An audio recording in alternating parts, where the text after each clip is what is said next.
pleased, privileged, and happy about being able to come and interact with you. Commissioner Health, Shri Kumar Sen ji, Secretary to the Governor, Shri Sharad Bhaskar ji, Deputy Commissioner Siang, Ms. Mamuhage ji, Deputy Commissioner from other districts, Shri D. Barbara ji from Shiomi, District Commissioners, Circle Officers, hospital staff, doctors, nurses, and dear brothers and sisters. Coming to hospitals is always a very humbling experience.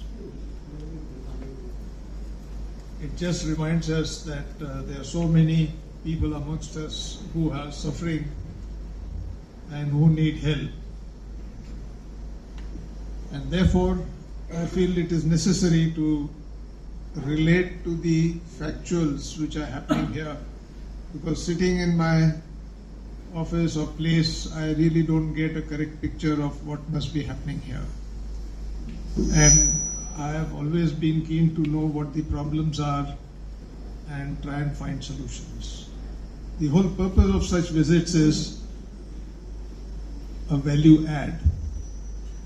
Can we add value to our presence and our position of responsibility? This is something which has always been at the back of the mind. So I am very happy today to have come here to Aalo, and at Aalo come and met you and heard and saw your presentation, and I realized that a human service is being rendered by the hospital staff, by all the doctors and nurses. It is a selfless service, and that is something which is highly appreciated. So thank you, all of you from the hospital, for doing this noble job. Tuberculosis has become one of the lifestyle diseases that we are carrying in our country, amongst many others. I think the prevalence of tuberculosis all over the world has been causing a lot of alarm. And that's why the United Nations, in their own manner, have pledged to eradicate TB from the world by 2030. Now that may be a statement and a year which has been put. But when I was attending this program, when the Honorable Prime Minister was present there, the members from United Nations who had come, it was very happy to hear them say this, that while the United Nations continues to address problems world over, whether they are wars, they are pandemics, they are diseases, or they are other problems.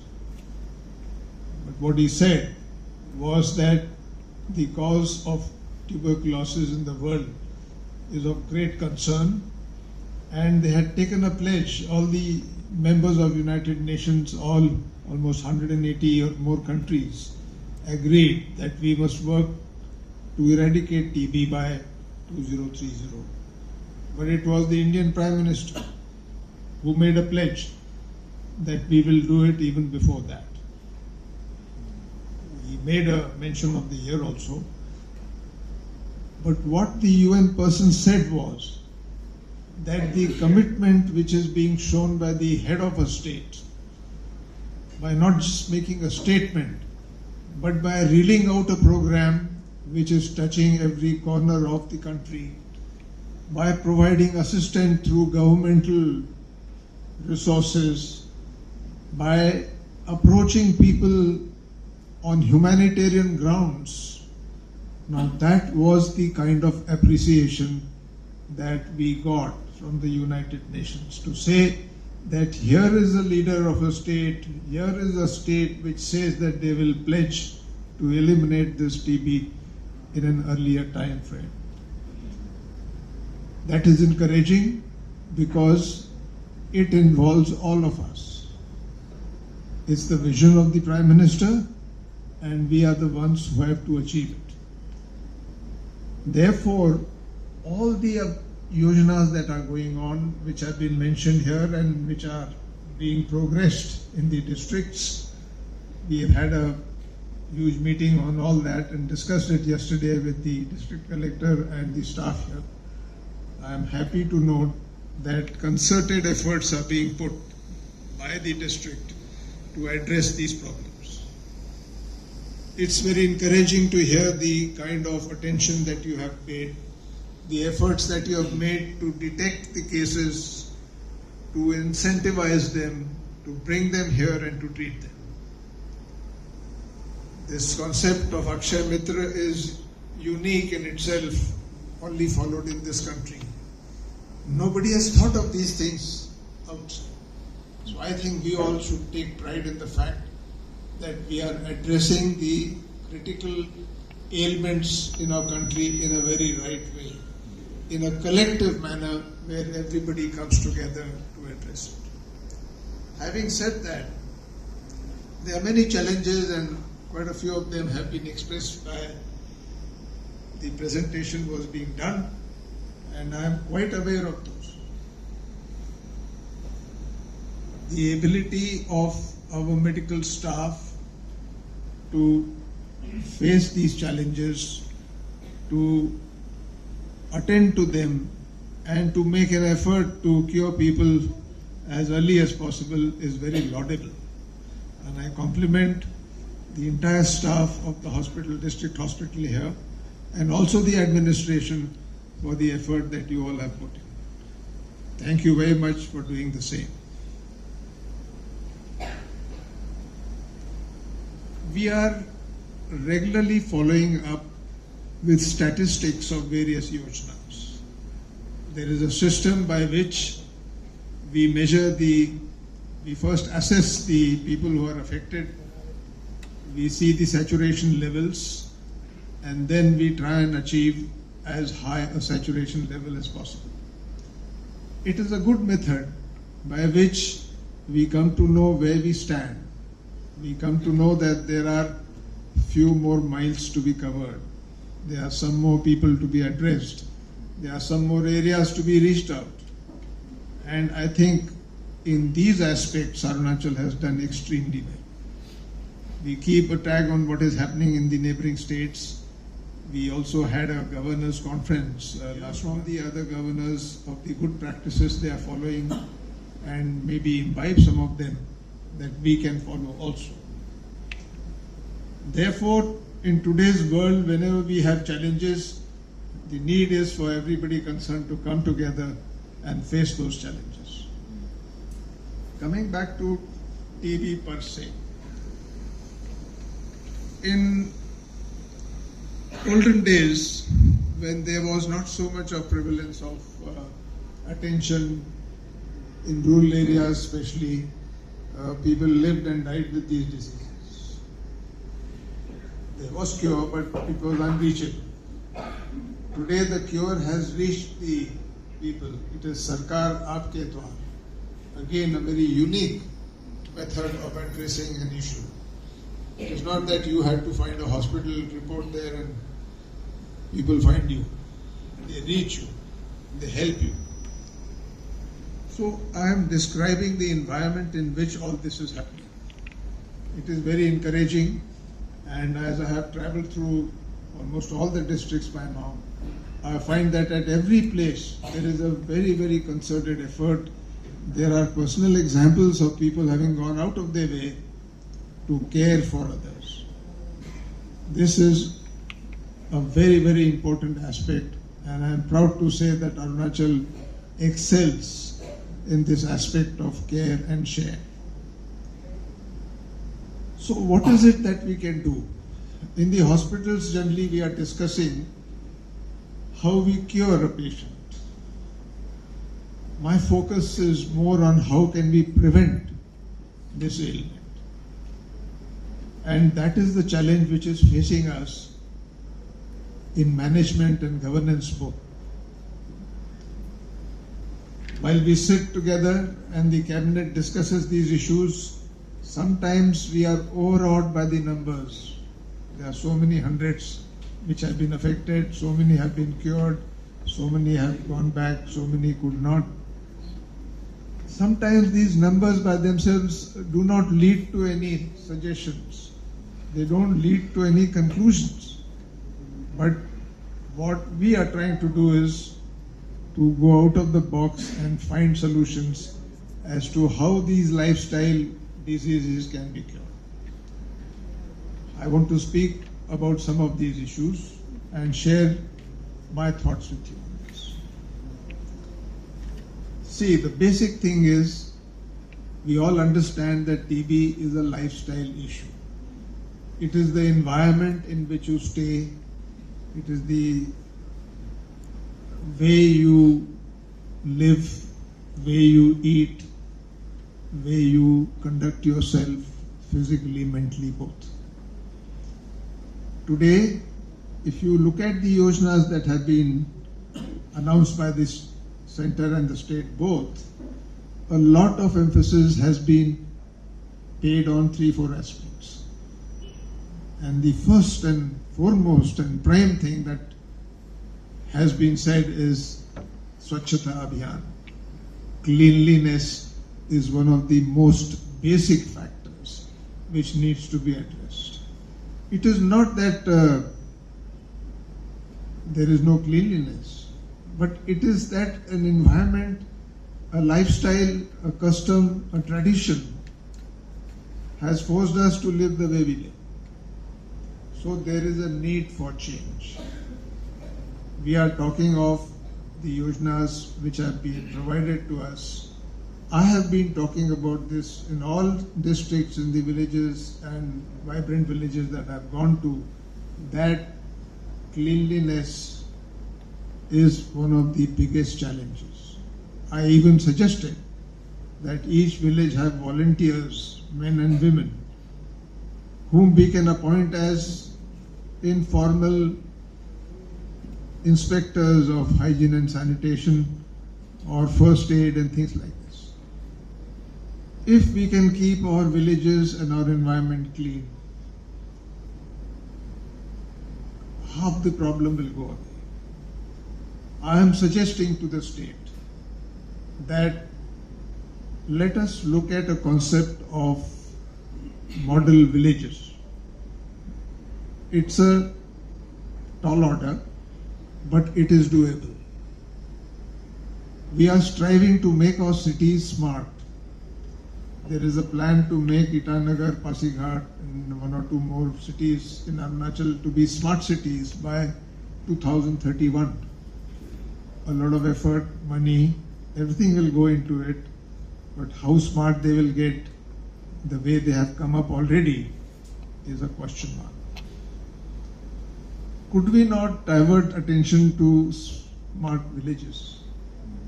We have an opportunity when so many hydroelectric projects are being planned, where people, maybe villages, will be displaced. So instead of giving compensation and telling them to shift to some other area, the companies who are executing this task have been spoken to, and I have made this proposal to them that why cannot they create model villages where the whole village can shift. It's a simple concept, but it will ensure sanity, it will ensure cleanliness, it will be very efficient as far as waste disposal is concerned, it will be very convenient to manage our animals, to manage our farms, horticulture, agriculture, and they will be placed for doing everything simple but neat and clean. It is something which I feel can address a lot of things. A lot of ailments like waterborne and airborne diseases, malaria, TB, all these could be addressed if we resort to these practices. We are carrying out awareness campaigns. I have given this task to the universities and colleges also. The Rajiv Gandhi University has adopted a few villages, but few villages is not even an ocean a drop in the ocean. We need to have more people addressing these. Therefore, I am urging the administration in the district to shake out from their offices, go to the villages, meet the people, stay with them. Then you will realize what are the issues which are facing them. And I think when we give a brotherly advice to people, when we stay with them, we suffer the same privations as they are doing. They are more amenable to listen to us. Instead of sending circulars, giving lectures like I am giving one, it stays for a very short moment. Then it goes away from your mind. So we have to find methods which will not go to the mind. They have to touch the heart. If you have methods by which you can touch hearts and minds of people both, you can achieve wonders. This was a policy in J&K to win over the population. The Americans used to call them VAMP campaign, winning hearts and minds. But they were Americanized. We have indigenized this whole concept, and the change is very, it's there to see for you. So coming back to this touching the heart concept is, we had installed a community radio in Rajiv Gandhi University in their place, in Titagarh itself. Now that radio was meant for, basically for education, but also for community matters. So what is happening on that radio is, we are calling village elders, we are calling people from village, we are interviewing them, and by way of interview we are trying to bring out the issues which are prevalent in the villages today and how they can be addressed. It is your own people who are talking to you. It is not me who's come from somewhere else. I am trying to impose issues which are there in my place, so I find it very good, so you should adopt it. No.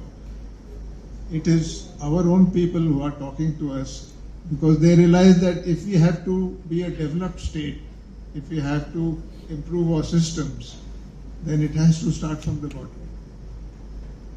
And that definitely touches the hearts and minds, because you hear your own people saying that.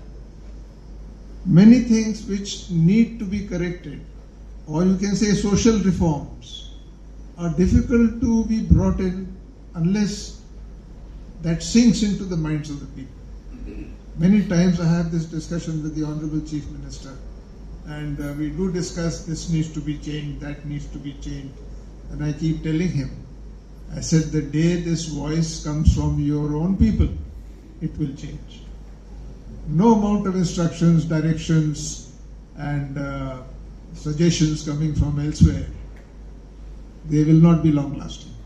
So it is you, it is your clan, it is your society, it is your community which must think. This is a point I am making, fully conscious of the fact that it is meant only for improvements and it is not casting any aspersions on anybody. One or two more ways. So this community radio, I have suggested we should have more of these, because it is FM band, it has got a limited area coverage. If we have this in most of the districts and FM bands are available, it's not a problem. You will get a voice of your own. That voice is not to crib, not to say this is not right, that is not right. That voice is to correct. That voice is to say what good we can do for ourselves. And that's why I am running a small campaign from RGU. The campaign is called Achhi Baat. Let us talk something good every day. I know there are problems. We all face problems. This is not there, that is not there, it is not happening. We are riddled with these problems, and these problems always affect us here. So our ability to carry out our work, to think positively, to find solutions goes away. We need to find solutions. If we are in a state of happiness, solutions will come. And they will be simple solutions to difficult problems. I'll give you one or two methods which I have seen elsewhere, and again, it is just a suggestion. So these community radios was one. Adoption of villages by students in the colleges and universities, and most of them belong to our communities only. They have education behind them, so they are able to suggest better ways. In some areas, what I found was a very interesting concept of, you can call it nukkad, or you can say street drama, or whatever. Now these are performed by small children. You can say medium or higher secondary children. Now they play a skit. It's about a family. And the family is happily living when suddenly problems come to them. And by way of the skit, they come out with issues as to how to overcome these problems. Firstly, when you see children doing it, it reaches here. And in the simple ways, they actually bring out, if the elders could do this, this problem will go on.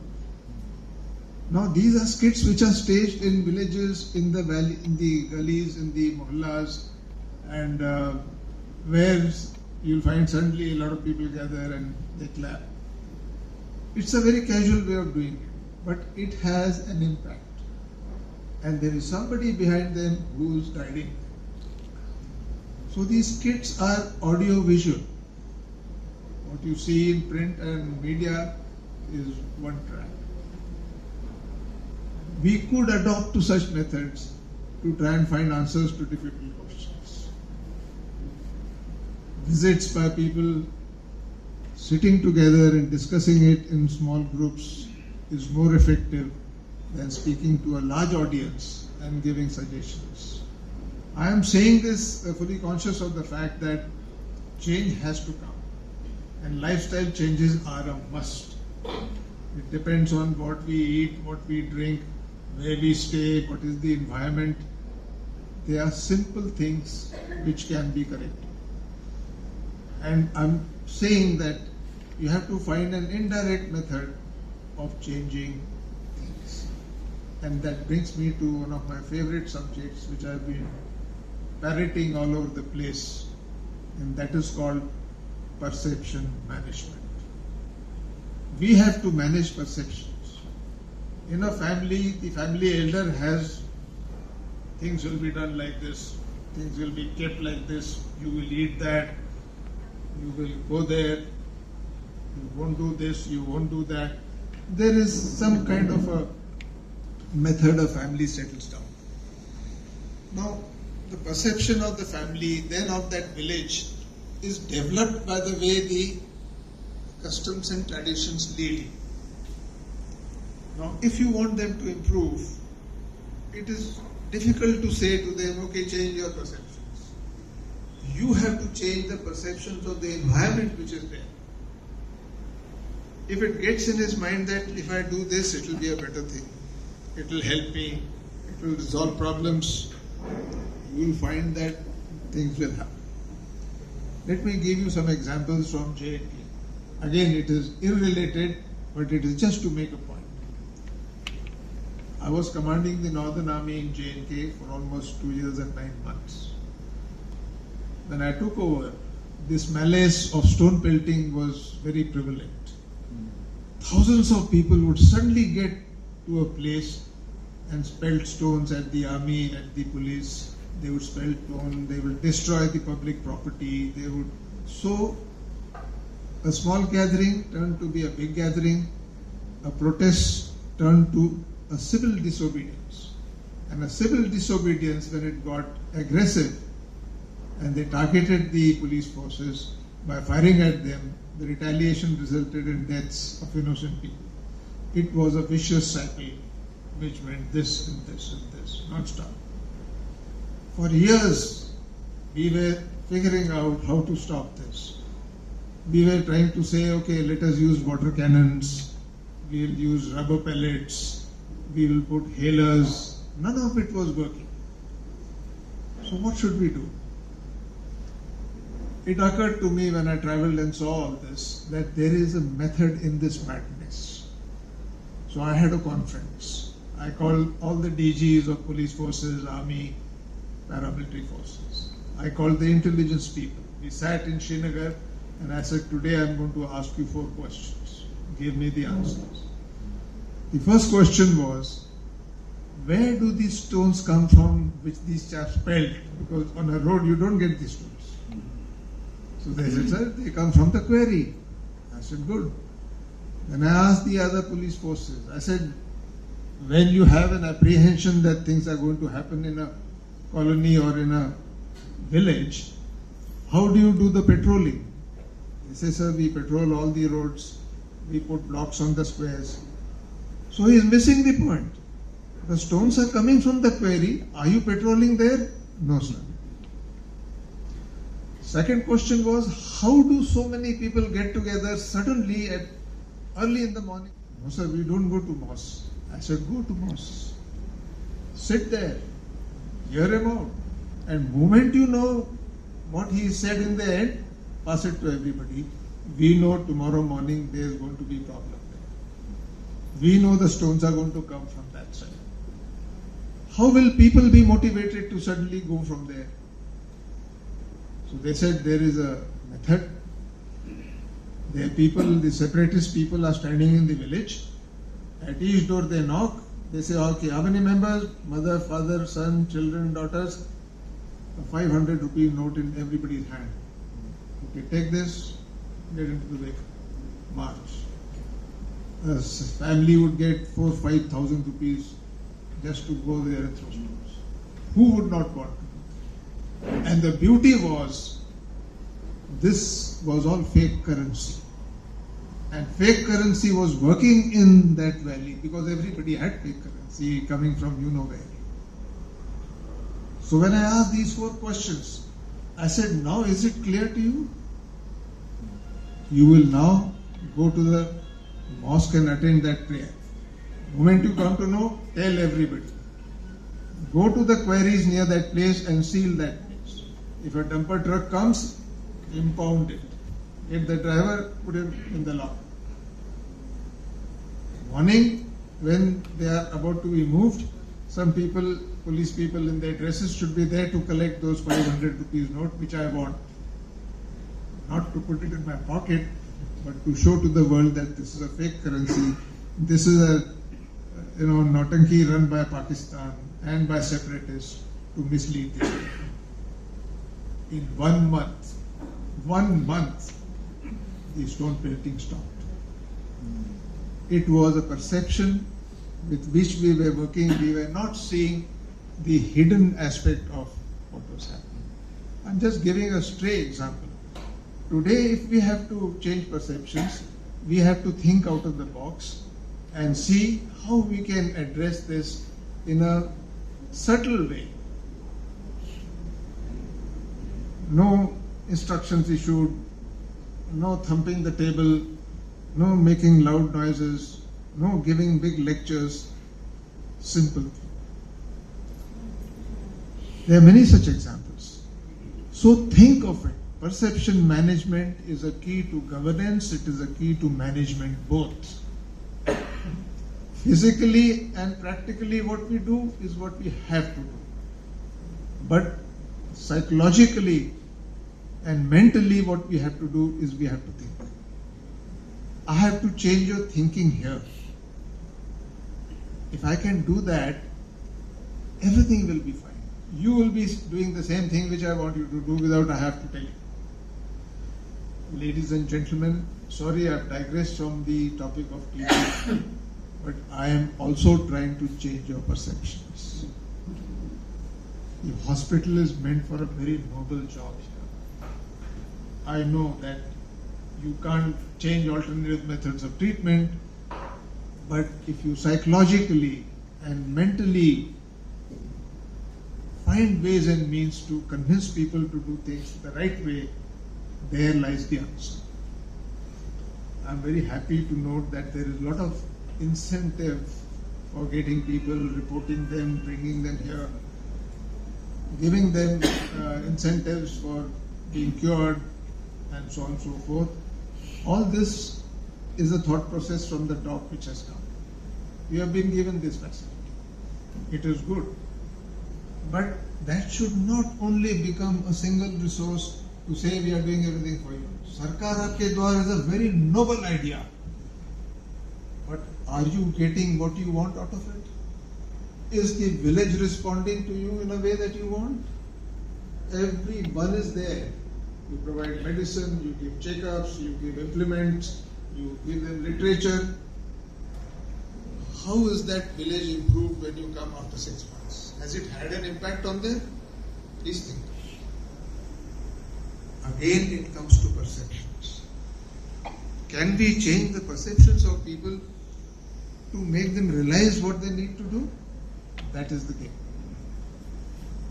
One can go on talking on this, but I strongly feel that there are two things which we have to imbibe in our state. One of them is what I have told you. The second that I have been again parroting everywhere is use of technology. Technology aided things enable us to do much more than what we do manually. This I have shared with the administration when we were talking. I am sure over a period of time we will imbibe and benefit from technology that we should. The aspect of stigma, of being boycotted by people, again, this is a psychological factor. Because one who is suffering, he didn't take precautions, so he is in that state. Now the neighbors and others look differently at it. So, all these things have to be factored when you are trying to change lifestyles. If we can impact on that, it will be a great thing. See the paradox. Arunachal Pradesh is a fully green state. It is one of the 20 largest biodiversity parks of the world, the greenery that we have here. We all say we are living in zero pollution state. Yet the problems which are coming, partial reason is pollution, maybe in that little place. Let us remove it. The thought of a model village came to me that this could be one solution by the government to provide a surrounding which is unpolluted, to not let any waste collect anywhere, find a place for it to go, maybe recycle it and use it for something else. So we have to find alternate methods to address the issues. That is the theme of whatever I am taking. Finally, once again, I convey my grateful thanks to all of you for the work that you are doing, for the sincerity and the hard work that you are putting in for your own people. They are ours. We need to take care of them. And every possible help should and will be forthcoming from the state and also from the Raj Bhavan. The Raj Bhavan gates are open. I am very open to meeting anybody, talking to him. If it is only to find a solution, I am willing to go all the way. So, wishing you all the best. I want to especially convey my thanks to Sri Pavanji, who, since he has taken over as Commissioner Health, I think a lot of initiatives have been taken. He is constantly traveling, he is seeing, he is watching, he is planning. I think that is the spirit, and that is the spirit we all should imbibe. I also want to thank the District Collector and her staff for keeping Aalo, keeping this district as a forefront of all others in parameters of achieving various goals that we have, which includes the medical state and happiness. We want to see Arunachal to grow as a developed and a happy state. The happiness quotient has to increase. Our neighbor Bhutan goes to the UN and says we don't have a concept of GDP. We have a concept of GNH, gross national happiness. And like we have sustainable goals, we say parameters for achieving sustainable development goals, they have a parameter for sustainable happiness goals. Read sometimes, very interesting. I have stayed there and I have been posted twice. I can tell you that those people are just like you and me. But their mindset is somewhere else and they have progressed to a state of happiness to a great extent. The United Nations accepted this as a formula for other states to emulate. Improve your gross national happiness. We can do that by setting a goal and achieving it. Thank you so much. It's been wonderful to be here and speaking to you. And I do hope as the time passes, we find ways and means to address this malice. And we should conquer it as we have promised in the time frame that we have done. All the best to you. My good wishes to you and your families. Jai Arunachal, Jai Bharat.